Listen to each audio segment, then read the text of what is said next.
Good morning बच्चों। पिछली कक्षा में आपने क्रिया के भेदों को अध्ययन किया।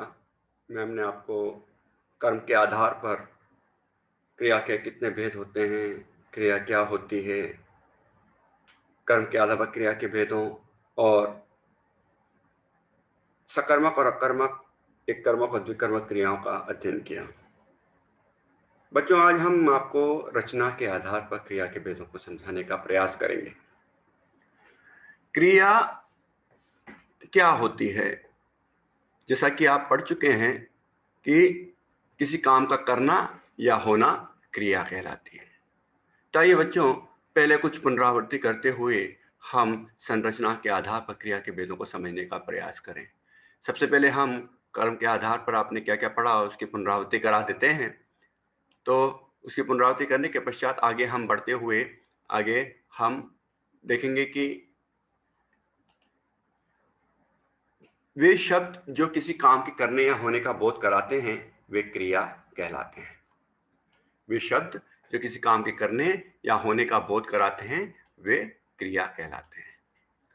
जिन शब्दों में किसी कार्य का करना या होना समझा जाए, उसे व्यक्त किया जाए, उसे क्रिया कहते हैं। इसके पश्चात आपने देखे क्रिया के भेद। क्रिया के भेद कर्म के आधार पर सकर्मक क्रिया और अकर्मक क्रिया। सकर्मक क्रिया के पुनः भेद होते हैं एक कर्मक क्रिया और द्विकर्मक क्रिया। इस आधार पर हमने देखा कि संरचना के आधार पर भी इसके 5 भेद होते हैं: संयुक्त क्रिया, नाम धातु क्रिया, प्रेरणार्थक क्रिया और पूर्वकालिक क्रिया। बच्चों, आपने और एक कृदंत क्रिया। इसके अलावा आपको एक चीज पढ़नी, काल के आधार पर भी क्रिया के भेद होते हैं: भूतकालिक क्रिया, वर्तमानिक क्रिया और भविष्यकाल की क्रिया। बच्चों, कर्म के आधार पर आपने पढ़ा सकर्मक क्रिया, कर्म सहित, स यानी सहित, अर्थात कर्म के साथ यदि क्रिया शामिल होती है तो उसे हम सकर्मक क्रिया कहते हैं, और यदि कर्म के साथ क्रिया शामिल ना हो तो उसे अकर्मक क्रिया, यानी नहीं के बिना। सकर्मक क्रिया के 2 भेद हैं, एक कर्मक और द्विकर्मक क्रिया। अकर्मक क्रिया, अकर्मक क्रिया जिसमें कि किसी भी प्रकार का कर्म पाया नहीं जाता, अर्थात क्रिया का फल कर्ता पर पड़ता है। एक कर्म को द्विकर्मक पढ़ा आपने, जिस वाक्य में क्रिया के साथ एक कर्म प्रयुक्त होता है उसे एक कर्मक क्रिया कहते हैं, और जिस वाक्य में 2 कर्म होते हैं इसे द्विकर्मक क्रिया कहा जाता है। जैसे आपने उदाहरण देखा, अध्यापक छात्रों को कंप्यूटर सिखा रहे हैं। अध्यापक छात्रों को कंप्यूटर सिखा रहे हैं। यहां पर हम क्या देख रहे हैं, क्या और किसको? छात्रों को और क्या? कंप्यूटर। 2 प्रश्नों का उत्तर हमें मिला। क्या सिखा रहे हैं? कंप्यूटर। किसे सिखा रहे हैं? छात्रों को। यानी इस प्रकार एक ही क्रिया के 2 कर्म हमने देखे। इस क्रिया के 2 कर्म देखे, छात्रों को और कंप्यूटर। इस आधार पर आपने एक कर्मक और द्विकर्मक का अध्ययन किया। तो आइए बच्चों, अब हम अगले भाग पर बढ़ते हैं। अगला भाग है आपका संरचना के आधार पर।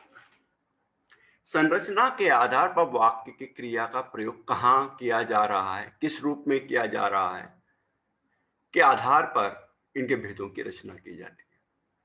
किस प्रकार से क्रिया के भेदों का प्रयोग किया जा रहा है? जब 2 या 2 से अधिक भिन्न अर्थ रखने वाली क्रियाओं का मेल हो उसे संयुक्त क्रिया कहते हैं, और संज्ञा, सर्वनाम, विशेषण, शब्द आदि की क्रिया की धातु की तरफ प्रयुक्त होते हैं तो उसे नाम धातु क्रिया कहते हैं। बच्चों, सबसे पहले तो ये जानना चाहें, हमने आपको बताया कि संरचना के आधार पर इसके कितने भेद हैं। संरचना के आधार पर हमने सबसे पहले आपको बताया कि इसके 5 भेद हैं, है ना।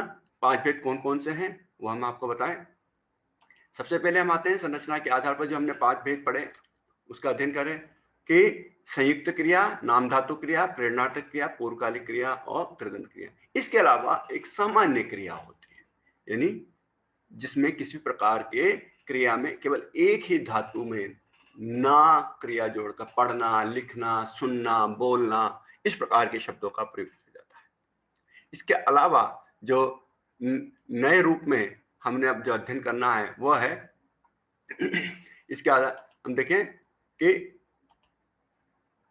संयुक्त क्रिया क्या होती है।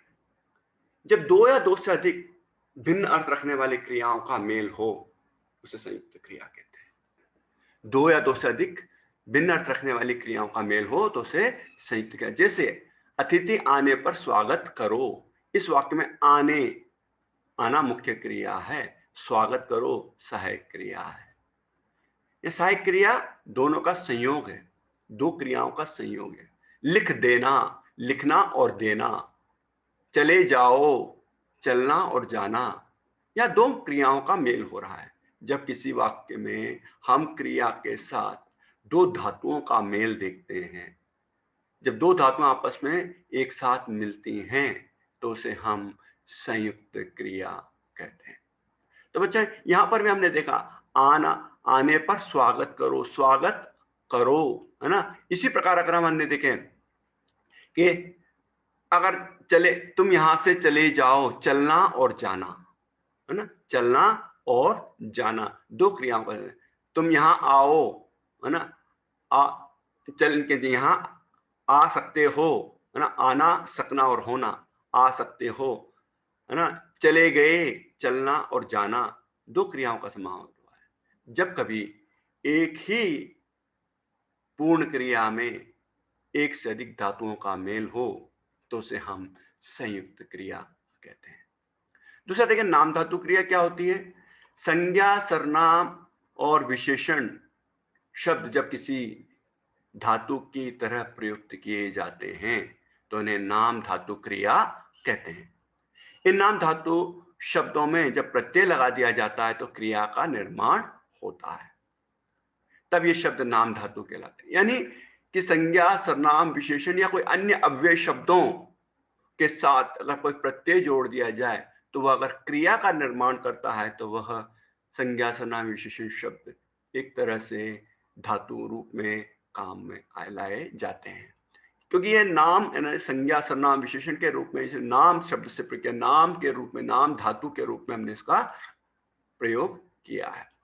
तो सबसे महत्वपूर्ण बात क्या है, यहाँ पर हम देखें कि इसका निर्माण कैसे होता है। जैसे उदाहरण के लिए हम देखें, यहाँ पर हाथ है, हाथ से हथियाना, हत्या लिया, है ना, हत्या, हाथ से क्या बना, हत्या या हथियाना, हत्या लिया, है ना, हथियाना नाम धातु, संज्ञा से नाम धातु बनी और से क्रिया बनी हथियाना। अपना, अपना से, अपना सब सर्वनाम है, आप, अपना, अपना और अपनाना यह शब्दों का प्रयोग किया है। मैंने उसे अपना लिया, अपनाना, तुम्हें अपनाने में शर्म नहीं आनी चाहिए, है ना, तुम्हें यह अपना लेना चाहिए। तो अपना, अपना शब्द से बना है। अपना शब्द से जब कोई क्रिया का निर्माण होता है, यानी अपना ही नहीं कुछ अन्य भी आ सकता है ना। तो यहां शब्द अगर हम देख रहे हैं कि संज्ञा, सर्वनाम, विशेषण, है ना, हाथ संज्ञा के रूप में आया, विशेषण के रूप में भी आ सकता है, अन्य अवयवों के रूप में भी आ सकता है। जैसे थप थप, थप थपाना अनुकरणीय भी है ना, थप थप शब्द से बना है। थप थपाना अनुकरणीय शब्दों को भी हम क्रिया के रूप में प्रयोग में लाते हैं। तो इस प्रकार से कई ऐसे भेद हैं जिसको हम अलग अलग रूप में समझने का प्रयास करें कि नाम धातु क्रिया में क्या क्या प्रयोग हो सकता है। संज्ञा, सर्वनाम, विशेषण या अन्य अव्यय, अगर इनके आगे कोई प्रत्यय जोड़ दिया जाए और यह क्रिया का निर्माण करे तो वह नाम धातु क्रिया कहलाती है। अगला हम देखें,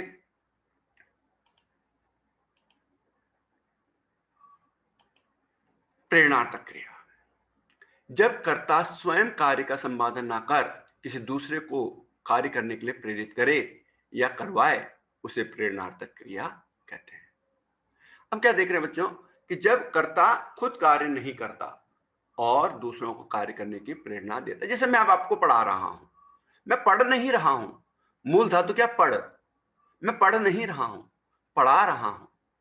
तो पढ़ना और पढ़ाने में अंतर क्या है। पढ़ना स्वयं कार्य कर रहा है और पढ़ाना कार्य करने के लिए प्रेरित कर रहा है। आपको पढ़ने के लिए प्रेरित किया जा रहा है। मैं आपको कार्य, इस क्रिया को पढ़ने के लिए प्रेरित कर रहा हूं, यानी पढ़ा रहा हूं। तो जब कार्य करता स्वयं कार्य नहीं कर रहा, कार्य का मतलब क्या? पढ़ाना। पढ़ाना का मूल धातु क्या? पढ़। तो मैं पढ़ नहीं रहा हूं, पढ़ा रहा हूं। यानी पढ़ धातु का कौन सा रूप है? प्रेरणार्थक रूप है। यानी मैं आपको ये क्रिया को पढ़ने के लिए प्रेरित कर रहा हूं। तो जैसे यहाँ सरपंच ने गांव में तालाब बनवाया, अगर हम यहां पर देखें, जैसे इस बात को अगर हम देखें कि या सरपंच ने गांव में तालाब बनवाया। अब बनाया होता तो खुद बनाता, खुद कार्य करता, है ना? बनाया, बनवाया, बनाया, बनाया, बनाना खुद बनाता है ना? मैंने बनाया, बनाने का काम करा। बनवाया, कार्य करवाया, किसी को प्रेरित किया कार्य करने के लिए, बनाने के लिए, है ना? तो यहाँ सरपंच ने गांव में तालाब बनाया और बनवाया का अंतर यही है कि तालाब बनवाया, कार्य करवाया है ना? निर्माण करवाया है, प्रेरणार्थक। अब इसमें भी देखिए बच्चों, दो तरह की बातें, आया और आना और वाया, तीन तरह की चीजें होती हैं। जब आना शब्द का प्रयोग होता है तो स्वयं करता, कार्य करता है, और आया शब्द आता है तो कार्य करने की प्रेरणा देता है। वाया आता है तो किसी दूसरे के माध्यम से प्रेरणा देता है। इसीलिए प्रेरणार्थक क्रिया के दो रूप होते हैं। प्रेरणार्थक क्रिया में दो रूप कौन कौन से हैं?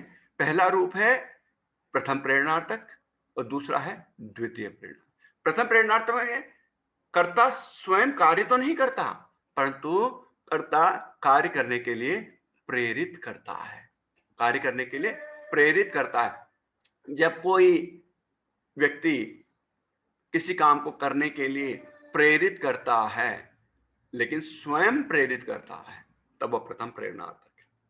यदि कोई व्यक्ति किसी दूसरे के माध्यम से दूसरों को प्रेरित करता है, कर्ता किसी अन्य माध्यम से प्रेरित करता है, तो उसे हम द्वितीय प्रेरणार्थक है। जैसे हम उदाहरण देखें कि मोहन खाना खा रहा है, मोहन खाना खिला रहा है, मोहन खाना खिलवा रहा है।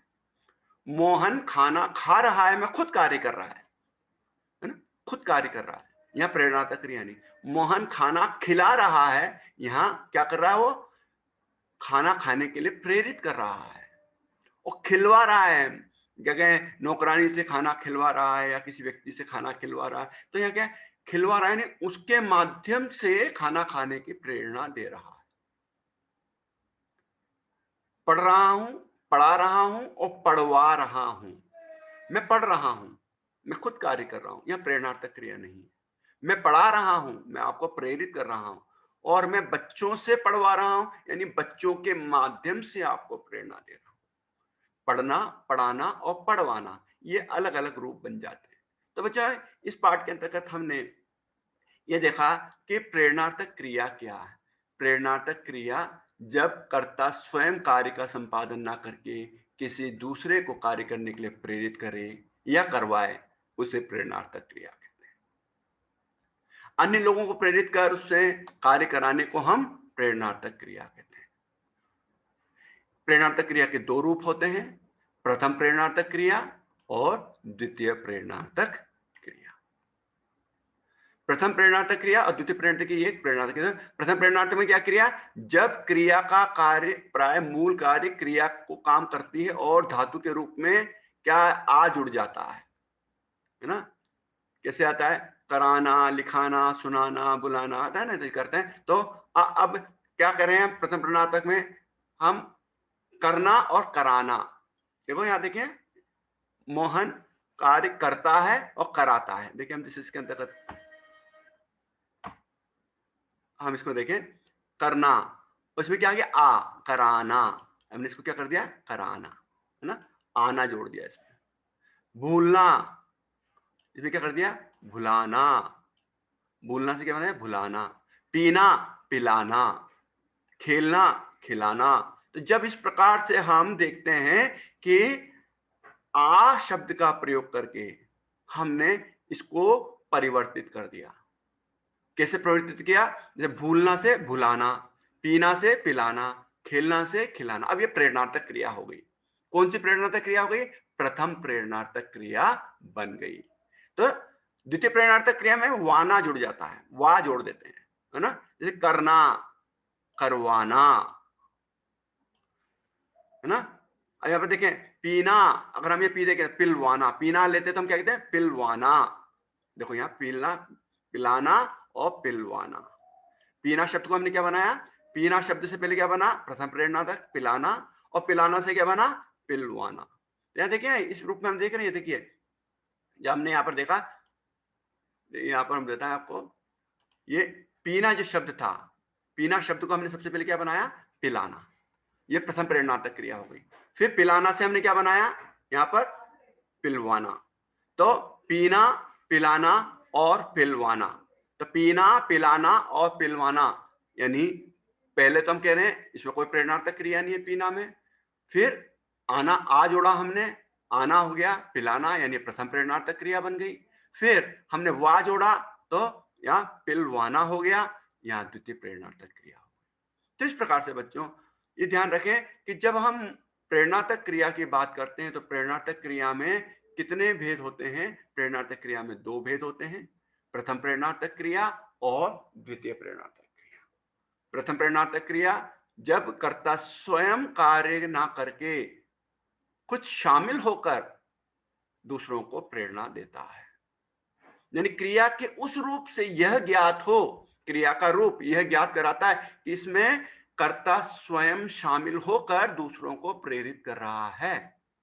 और द्वितीय प्रेरणार्थक में क्या होता है कि कर्ता स्वयं शामिल ना होकर दूसरों को प्रेरणा देता है, खुद शामिल नहीं होता, प्रेरणा में भी खुद शामिल, दूसरों के द्वारा प्रेरणा दिलवाता है। मैंने कहा जैसे मैं पढ़ता हूं, मैं पढ़ाता हूं और मैं बच्चों से पढ़वाता हूं। एक तो मैं पढ़ता हूं, खुद कार्य कर रहा हूं, यह प्रेरणार्थक क्रिया नहीं है। मैं पढ़ाता हूं, प्रेरणार्थक क्रिया, इसमें मैं खुद शामिल हूं।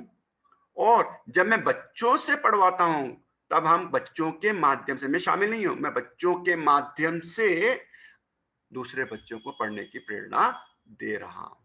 या इस प्रकार से अगर हम देखें तो प्रेरणार्थक क्रिया में क्या अंतर है हमने आपको बता दिया, प्रेरणार्थक क्रिया के भेदों को हमने समझा दिया है। तो प्रेरणार्थक क्रिया में अंतर क्या था वो आपने देखा। अब हम आते हैं अगले भेद की ओर, जिसमें हम अगला भेद समझते हैं कि प्रेरणार्थक क्रिया में दो कर्ता होते हैं। अब देखिए इसमें भी एक होता है प्रेरक कर्ता और दूसरा होता है प्रेरित कर्ता। प्रेरणार्थक क्रिया के भी कितने? दो भेद होते हैं। क्या किस तरह के भेद होते हैं कि इसमें कर्ता दो प्रकार के होते हैं, एक तो खुद शामिल है और दूसरा शामिल नहीं है। तो क्या? अब लेकिन इसके अलावा होता है एक तो वह है जो प्रेरणा दे रहा है और दूसरा प्रेरणा ले रहा है। जो प्रेरणा दे रहा है वो प्रेरक करता है और जो प्रेरणा ले रहा है वो प्रेरित करता है।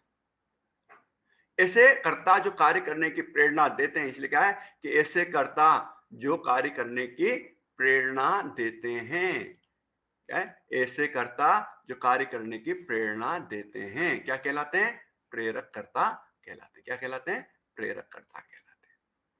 और प्रेरित कर्ता क्या है? ये प्रेरित कर्ता है ऐसे कर्ता जो प्रेरणा ग्रहण करने के कार्य करते हैं, प्राप्त करते हैं, जो प्रेरित हो रहा है।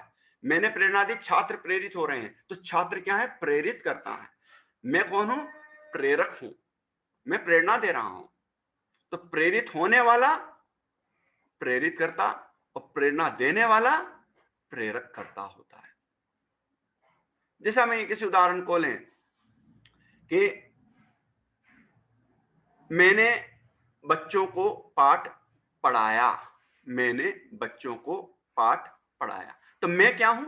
मैं प्रेरणा देने वाला हूं, तो मैं प्रेरक करता हूं। इससे कौन प्रभावित हुआ? बच्चे प्रभावित हुए, बच्चे प्रेरणा प्राप्त कर रहे हैं, तो बच्चे क्या हो गए? बच्चे प्रेरित करता हो गए। प्रेरक करता मैं हूं और प्रेरित करता बच्चे। इसी प्रकार से अगर हम देखें कि सभी मूल क्रियाओं में दोनों प्रेरणार्थक रूप में नहीं बनते हैं। मूल क्रिया के दोनों प्रेरणार्थक क्रिया रूप नहीं बनते हैं। जरूरी नहीं कि कौन दोनों प्रेरणार्थक रूप हों, है ना। ये प्रथम प्रेरणार्थक भी और द्वितीय प्रेरणार्थक, केवल एक ही, या तो प्रथम प्रेरणार्थक होगा या द्वितीय प्रेरणार्थक। अकारांत क्रियाओं में केवल द्वितीय प्रेरणार्थक रूप ही बनते हैं। अकारांत क्रियाओं में केवल द्वितीय प्रेरणार्थक रूप ही बनते हैं। और दूसरी बात हम देख रहे हैं, प्रथम प्रेरणार्थक द्वितीय प्रेरणार्थक दोनों में क्रियाएं एक ही हो रही हो, परंतु उनके करने और करवाने वाले कर्ता अलग अलग हो सकते हैं। ये भी होता है, क्योंकि हमने कहा प्रथम प्रेरणार्थक, मैंने कहा प्रथम प्रेरणार्थक कौन है, जो खुद शामिल हो, और द्वितीय प्रेरणार्थक में क्या है, खुद शामिल होकर के दूसरे से प्रेरित कर सकता है या खुद शामिल हुए बिना भी दूसरे से प्रेरित करा सकता है। हिंदी में दो तरह की क्रियाएं हैं। कुछ प्रेरणार्थक क्रियाओं की रचना मूल क्रिया के मध्य आ प्रत्यय जोड़कर की जाती है, कुछ में वा प्रत्यय जोड़कर की जाती है। जैसे हमने आपको बताया, आना, लिखाना, बुलाना, है ना, रुलाना, हंसाना, और वा प्रत्यय जोड़कर जो द्वितीय प्रेरणार्थक कितने हैं, हंसवाना, लिखवाना, बुलवाना, है ना, खिलवाना। ये सब क्या है, हम रूप में देखते हैं कि आ और वा का रूप का प्रयोग करके हमने इसे परिवर्तित किया है।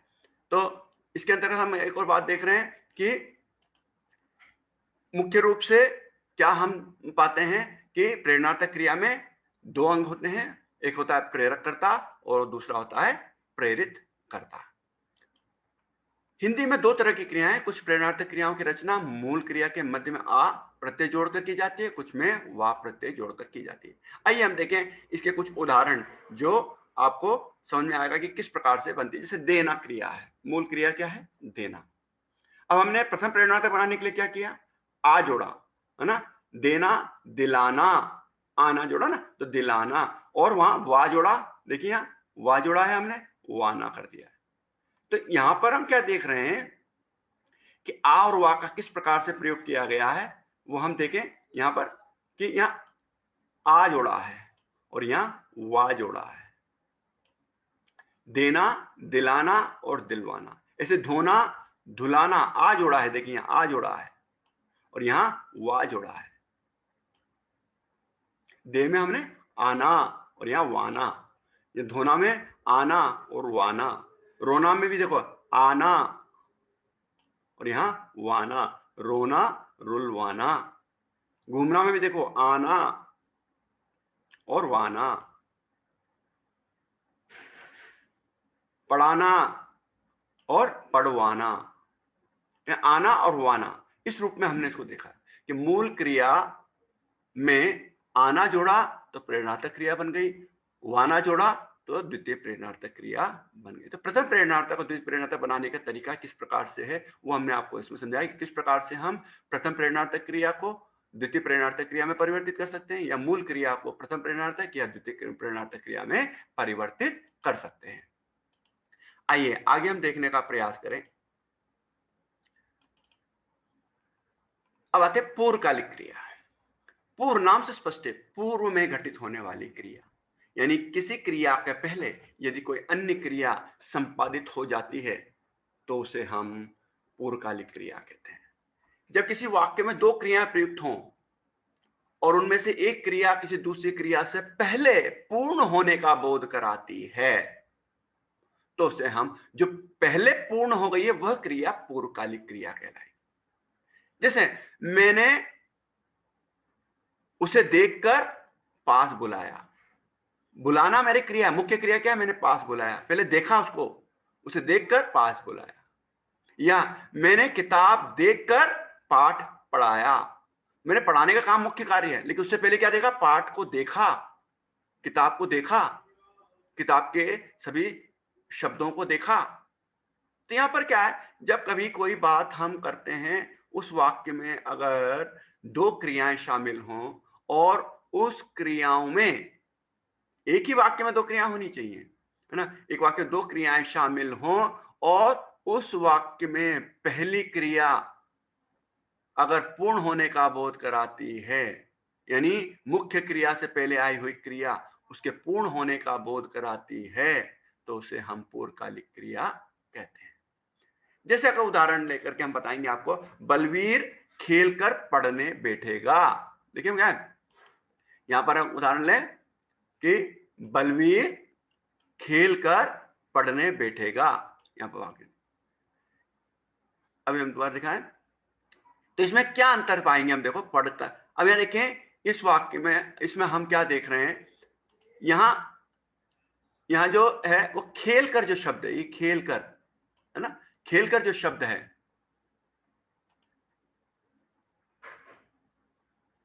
ये खेल कर जो शब्द है ये हमें क्या बता रहा है? खेल कर शब्द यानी पढ़ने बैठेगा, पढ़ना मुख्य क्रिया है और पढ़ने से पहले एक कर्म पूरा कर रहा है, खेलने का कार्य पूरा करने का बोध करा रहा है।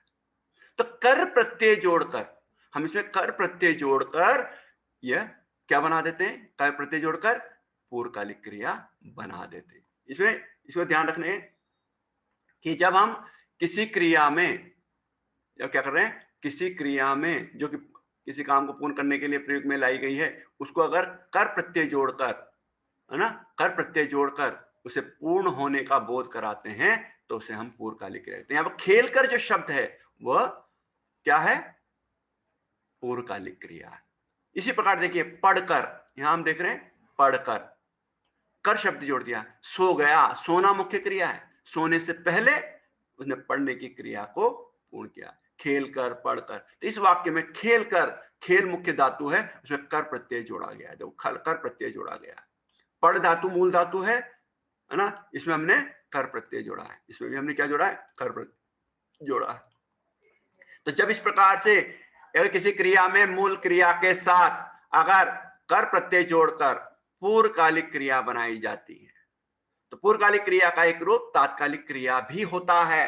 जिसे हम कहें खेलते ही, सुनते ही, बोलते ही, गिरते ही, तो ये तात्कालिक क्रिया पूर्वकालिक में होती है, कर शब्द जोड़ दिया जाता है, और तात्कालिक से मैंने कहा वो गिरते ही मर गया, उसने सुनते ही उत्तर दिया, वो पढ़ते ही समझ गया, तो तुरंत उसमें टाइम गैप नहीं है ना, समयांतराल नहीं है, एक क्रिया के दूसरे क्रिया में होने में समयांतराल नहीं है, तब उसे हम कहते हैं तात्कालिक क्रिया।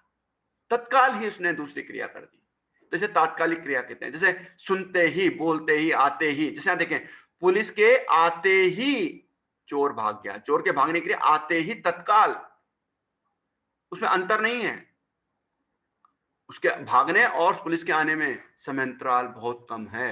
यहां पर हम कहते हैं पढ़कर, लिखकर, सुनकर, यानी उसमें समयांतराल है, इसलिए पूर्वकालिक क्रिया के रूप में हम इसको देखते हैं। तो पूर्वकालिक क्रिया और तात्कालिक क्रिया में अंतर क्या है? पूर्वकालिक क्रिया क्या है? पूर्व काल में, यानी इसके बीच में समयांतराल हो, और तात्कालिक क्रिया है पूर्व काल में लेकिन उसमें समयांतराल कम हो, बहुत ही कम हो, न के बराबर हो, तो उसे हम तात्कालिक क्रिया कहते हैं। तो बच्चों इस पार्ट में हमने अभी तक ये जो पढ़ा उसके आगे हम आगे देखेंगे क्या है। आइए आगे के भागों को देखें। पहले कि क्रिया, पूर्वकालिक क्रिया के बाद आती है कृदंत क्रिया। कृदंत क्रिया क्या है? कृत प्लस अंत, किससे बनाए? कृत प्लस अंत। कृत प्रत्यय, कृत प्रत्यय का मतलब ही होता है, कृत का मतलब ही क्या है? कृत प्रत्यय का मतलब ही क्या है? क्रिया के बाद जुड़ने वाले प्रत्यय। और कृत प्रत्यय से अंत होने वाले क्रियापद कृदंत क्रिया कहलाते हैं। कृत प्रत्यय से अंत होने वाले यानी जिस क्रिया में प्रत्यय जुड़कर क्रिया का निर्माण हो वह कृदंत क्रिया कहलाती है। जैसे ना प्रत्यय, चल, चल क्रिया है, चल क्रिया में हमने क्या जोड़ दिया? ना, चलना, ता जोड़ दिया चलता, कर जोड़ दिया चल कर, तो ये कृदंत हैं, यानी क्रिया के बाद प्रत्यय जुड़कर बनने वाली क्रियाएं हैं, तो इसे हम कृदंत क्रियाएं कहते हैं। यानी क्रिया रूप तो है, चल, लिख, धातु रूप भी है, क्रिया रूप भी हो सकते हैं, तो क्रिया रूप या धातु रूप के बाद अगर प्रत्यय जुड़ जाता है और प्रत्यय जुड़कर एक नई क्रिया का निर्माण, नई क्रिया या क्रिया के विशेषता या क्रिया में विशेषता ला देता है या क्रिया के रूप में परिवर्तन ला देता है, तो उसे हम कृदंत क्रिया कहते हैं। तो क्रिया क्या है? हमने देखा कि क्रिया के हमने 5 रूप देख लिए। पहले, सबसे पहले हमने देखा संयुक्त क्रिया, प्रेरणार्थक क्रिया, पूर्वकालिक क्रिया, है ना। इस प्रकार से अगर हम आगे देखें तो यहाँ पर कृदंत क्रिया भी हमने देख ली। अब हम देखते हैं काल के आधार पर क्रिया के कितने भेद होते हैं। काल के आधार पर क्रिया के 3 रूप हैं, भूतकालिक क्रिया, वर्तमानकालिक क्रिया और भविष्यकाल की क्रिया। भूतकालिक क्रिया क्या है? चला गया, सुन लिया, बोल दिया, गीत गाया, गाया, लिखा, सुना, बोला, आया। वर्तमान काल में क्या है? लिखता है, सुनता है, खा रहा है, बोल रहा है, सुन रहा है। ये सब क्या है? वर्तमान काल की क्रिया है। भविष्य काल में एगा जुड़ जाता है, लिख लेगा, सुन लेगा, बोल देगा, खा लेगा। इस प्रकार से क्रिया के काल के आधार पर भी रूप परिवर्तन पाए जाते हैं। इसलिए काल के आधार पर इसके 3 भेद हैं, भूतकालिक क्रिया, वर्तमानकालिक क्रिया और भविष्यकालिक क्रिया। तो बच्चों, अब तक जो हमने पढ़ा उसमें हम आपको एक बार पुनः याद दिला दें कि आपने क्या-क्या पढ़ा है। उसको हम एक बार पुनः आपको पुनरावृत्ति करते के रूप में देख लें कि हमने क्या-क्या पढ़ा है। सबसे पहले हमने क्रिया के परिभाषा को पढ़ा। परिभाषा के बाद हमने क्रिया के भेदों को कर्म के आधार पर पढ़ा। कर्म के आधार पर क्रिया के भेद पढ़े। कर्म के आधार पर क्रिया के भेदों में हमने आपको बताया सकर्मक क्रिया, अकर्मक क्रिया, एक कर्मक और द्विकर्मक क्रिया है। फिर क्रिया के भेद हमने संरचना के आधार पर बताया, संयुक्त क्रिया, नाम धातु क्रिया, प्रेरणार्थक क्रिया, पूर्वकालिक क्रिया, कृदंत क्रिया। फिर इसके बाद हमने काल के आधार पर पढ़ा, भूतकालिक क्रिया, वर्तमानकालिक क्रिया और भविष्यकाल की क्रिया। आइए बच्चों, अब हम कुछ प्रश्नों को आपको कार्य करने के लिए दें कि आखिर आपने अब तक जो याद किया है उसमें आपको कितना याद हुआ, कितना समझ में आया, उसकी परख करने के लिए आपको हम यह प्रश्न दे रहे हैं। जैसे रसोइया खाना बना रहा है, उसने अपना काम पूरा कर लिया, माँ आया से बच्चे को दूध पिलवा रही है, राम सिंह स्कूल जाने लगा। इन सभी वाक्यों में आपको संरचना के आधार पर क्रिया की पहचान करनी है। जैसे हम यहाँ एक उदाहरण आपको बताएं, बना रहा है, खाना बना रहा है। यहाँ क्या संयुक्त क्रिया है, बनाना, रहना और होना। यहाँ क्या है? मुख्य क्रिया, रंजक क्रिया और सहायक क्रिया, तीनों का संयोग हो रहा है ना। पूरा कर लिया, बच्चे को दूध पिलवा रही है, पिला रही है और पिलवा रही है, पिलवा रही है, प्रेरणार्थक क्रिया। इस प्रकार से आपको पहचानना है, अंडरलाइन करना है और आपको बताना है कि इसमें कौन सी क्रिया का प्रयोग किया गया। इसके बाद आपको कुछ प्रश्न भी दिए गए हैं बच्चों इसमें कि क्रिया किसे कहते हैं, सकर्मक क्रिया किसे कहते हैं, सकर्मक क्रिया कितने प्रकार की होती है, अकर्मक क्रिया किसे कहते हैं और संरचना के आधार पर क्रिया कितने प्रकार की होती है, समझाइए। ये आपको अपने गृह कार्य की पुस्तक में अभ्यास कार्य के रूप में करना है। बच्चों, आप तक जो कुछ आपने पढ़ा है उसके लिए अभ्यास कार्य करोगे तभी आपको समझ में आएगा कि आपने अब तक क्या अध्ययन किया है। जैसा कि हम आपको पहले भी बता चुके हैं कि आपकी अलग से कोई व्याकरण की पाठ्य पुस्तिका नहीं है, इसलिए हम जो कुछ आपको पढ़ा रहे हैं ये सब आपकी मुख्य पुस्तक वसंत में जो व्याकरण भाग है उन सब को समझाने के लिए हम आपको पहले से ही पूर्व ज्ञान दे रहे हैं, ताकि जब उस समय वसंत पढ़ाई जाएगी तब आप में उसमें जो व्याकरण के भाग हैं वो आप आसानी से समझ सकें। इन सभी को पूर्व ज्ञान देने के लिए हम आपको पढ़ा रहे हैं, इसलिए अच्छी तरह से पढ़िएगा और इन सभी अभ्यास कार्य को अपनी उत्तर पुस्तिका में करिएगा, तभी आप अच्छी तरह से समझ पाएंगे। तो बच्चों, आज की कक्षा को हम यहीं समाप्त करते हैं। अगली कक्षा में आपसे फिर मिलेंगे, तब तक के हम आपसे विदा लेते हैं।